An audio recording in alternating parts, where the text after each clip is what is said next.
BSc agriculture में अध्ययनरत तथा बीवीएससी में सिलेबस में जहाँ पर भी आपका पोल्ट्री प्रोडक्शन का जो सिलेबस होता है उसके लिए तथा किसान भाई जो पोल्ट्री प्रोडक्शन करना चाहते हैं या कर रहे हैं उनके लिए ये महत्वपूर्ण लेक्चर है। इसमें आपको मैं बताना चाहूँगा कि male female reproductive system of chicken, यानी जो पोल्ट्री प्रोडक्शन होता है उसका जो मेल फीमेल का जो रिप्रोडक्टिव सिस्टम होता है वह क्या होता है। इसमें first, what is the reproductive system. Reproductive system is crossing between the egg and chromosome of production of new generations. ठीक है ना। देखिए, जो रिप्रोडक्टिव सिस्टम होता है, रिप्रोडक्टिव सिस्टम वह होता है जिसमें हम एग और क्रोमोसोम का आपस में क्रॉस कराते हैं तथा क्रॉस कराने के बाद वह एक जर्मिनेशंस लेता है। ठीक है ना। जर्मिनेट होता है गायने मतलब अंदर जो यूट्रस होता है, यूट्रस के अंदर, और फिर उससे जो होता है एक भ्रूण का निर्माण होता है। लेकिन मुर्गे के अंदर या किसी भी पोल्ट्री के अंदर अलग सिस्टम होता है। उसके अंदर क्या होता है कि एग बहुत सारा रिलीज रहता है अंदर, और धीरे धीरे डेली जो एग है वो बड़ा होता जाता है और बाहर निकलता जाता है।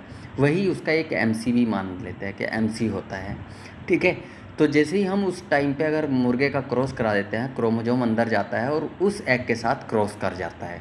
ठीक है। क्रॉस कराने के बाद वह एग पूरा हो जाता है और एक कवर ले लेता है ऊपर से, और वो फिर बाहर आ जाता है। उस एग के अंदर ही बच्चा होता है। अगर मुर्गे का क्रॉस नहीं कराएंगे तो एग तो बाहर आएगा लेकिन उससे बच्चा पैदा नहीं होगा। ठीक है ना, यानी बच्चा नहीं निकलेगा। एग, उस एग से ही सिर्फ बच्चा निकलेगा जिसमें मेल के साथ में हमने फीमेल का क्रॉस कराया, यानी चाहे वो हमने आर्टिफिशियल तरीके से कराया या उसको नेचुरल तरीके से कराया है, लेकिन क्रोमोसोम का एग तक पहुंचना अंदर अनिवार्य है, वो भी जो ऊपर जो कवर होता है कवर से पहले पहले। अब जैसे आप नीचे देख रहे हैं पिक्चर में, इसमें जैसे एनिमल्स है, फीमेल और मेल का हम क्रॉस करा रहे हैं।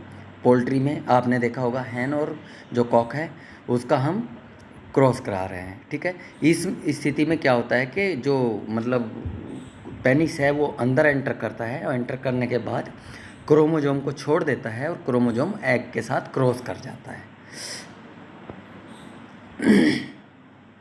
क्रॉसिंग, क्रॉसिंग क्या होता है? क्रॉसिंग होता है जो मतलब हम मेल और फीमेल का आपस में क्रॉस कराते हैं, यानी क्रोमोसोम का एग के साथ में क्रॉस कराना।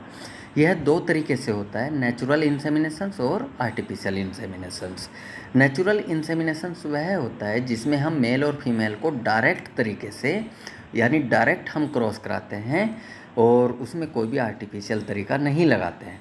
लेकिन जो आर्टिफिशियल इंसेमिनेशन होता है उसमें हम एक गन की सहायता से, पहले हम जो मेल होता है मेल का सीमेन कलेक्ट कर लेते हैं तथा एक गन की सहायता से हम या पाइप की सहायता से उस सीमेन को फीमेल जो पोल्ट्री है या फीमेल जो एनिमल्स है उसके अंदर यूट्रस तक पहुंचा देते हैं। ठीक है।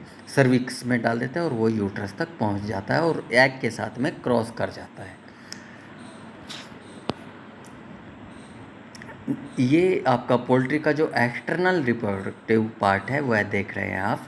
जैसे आपको इसमें राइट साइड में आपको देखने को मिलेगा, जैसे ये मेल का रिप्रोडक्टिव पार्ट है एक्सटर्नल, यानी जो पेनिस है, पेनिस आपने देखा है ये इस तरह का पेनिस होता है, और ये आपको मेल का, जो फीमेल होती है फीमेल का ये वेजाइना है।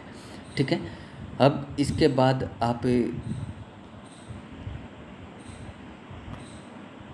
इसमें देखेंगे कि जो फीमेल पोल्ट्री का इंटरनल पार्ट है, इंटरनल पार्ट में जैसा कि मैंने आपको बताया कि एग बहुत सारा पहले ही रिलीज रहता है।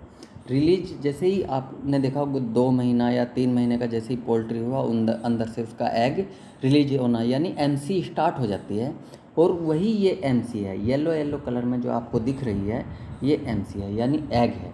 फिर ये एग क्या होता है, अगर हम इस टाइम पे क्रॉस करा देते हैं तो इन एग के साथ में हम देखेंगे कि क्रोमोसोम इनके साथ क्रॉस कर जाता है और फिर धीरे धीरे वो बड़ा होना स्टार्ट हो जाता है और फिर इसके सहायता से बाहर इस तरह का बड़ा एग निकलता है। यहाँ पे इसको कवर हो जाता है, इसके ऊपर हल्का कवर आता है, फिर बड़ा कवर आता है और वो फिर कवर मैच्योर स्थिति में आ जाता है और फिर बड़ा अंडा बाहर आता है। यदि हम इस स्थिति में यहाँ पर क्रॉस नहीं कराते हैं तो फिर एग तो बाहर आएगा ये, लेकिन उसके अंदर बच्चा नहीं निकलेगा। अब इसमें आपने देखा होगा कि मेल जो पोल्ट्री है उसका जो रिप्रोडक्टिव पार्ट होता है उसके अंदर ये जो उसके टेस्टिस होते हैं, ठीक है, टेस्टिस में ही आपका जो सीमेन होता है वो स्टोर रहता है, और वो स्टोर रहने के बाद जब वह क्रॉस करता है तो इन टेस्टिस से वह मतलब पेनिस के सहारे से जो है फीमेल जो पोल्ट्री है उसके अंदर एंटर करता है, या हम आर्टिफिशियल से इसका सीमेन जो कलेक्ट कर लेते हैं, ठीक है। अब इसके बाद में fertilisation and release of egg. Fertilisation and release of egg आप देख रहे हैं। इसमें फर्टिलाइजेशन कैसे होता है? फर्टिलाइजेशन जैसे कि आपको मैं दिखा रहा हूँ, ये पहले तो इस तरह का एग बनेगा, फिर धीरे धीरे इस तरह का बनेगा, इसमें फर्टिलिटी शुरू हो गई, यानी जो क्रोमोजोम है इससे क्रॉस कर गया, एक हल्का सा ऊपर कोने पे आपको दिखाई दे रहा होगा, फिर उससे बड़ा होगा, फिर उससे बड़ा हो जाएगा, और फिर धीरे धीरे इतना बड़ा हो जाएगा, और फिर ये एग पूरा कवर कर लेगा अपने आप को। और सबसे पहले ये येलो कलर का बनेगा अंदर। येलो कलर का अंदर आप देख रहे हैं जैसे येलो कलर रहेगा, फिर उसके ऊपर कवर आना स्टार्ट हो गया, प्रोटीन आनी स्टार्ट हो गई, फिर ऊपर से पक्की मेम्ब्रेन आनी स्टार्ट हो गई मैच्योर वाली, फिर वाइट कलर की जो या येलो कलर की जो मेम्ब्रेन आती है वह स्टार्ट हो गई, जैसे आपको यहाँ पे दिखाई दे रहा है।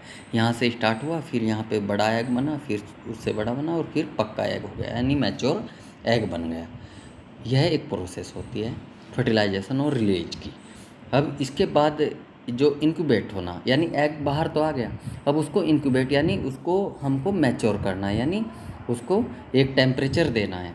अब जैसे अगर नेचुरल तरीके से लगाएंगे तो हम नेचुरल तरीके से मुर्गी अपने पंखों से उसको नेचुरल तरीके से इंक्यूबेट करती है, टेम्परेचर देती है, और ये 40-42 डिग्री के आसपास रहता है टेम्परेचर, और फिर उसमें लगभग 10 से 15-20 दिन में अंडे से बच्चा बाहर निकलना स्टार्ट हो जाएगा। अब ये आर्टिफिशियल तरीके से भी आपका इंक्यूबेटर आता है, इंक्यूबेटर में जो आप उसको रख सकते हैं। अब इसके बाद में आप जैसे देख रहे हैं यहाँ पे चूंजा बाहर आ रहा है धीरे धीरे। Thank you.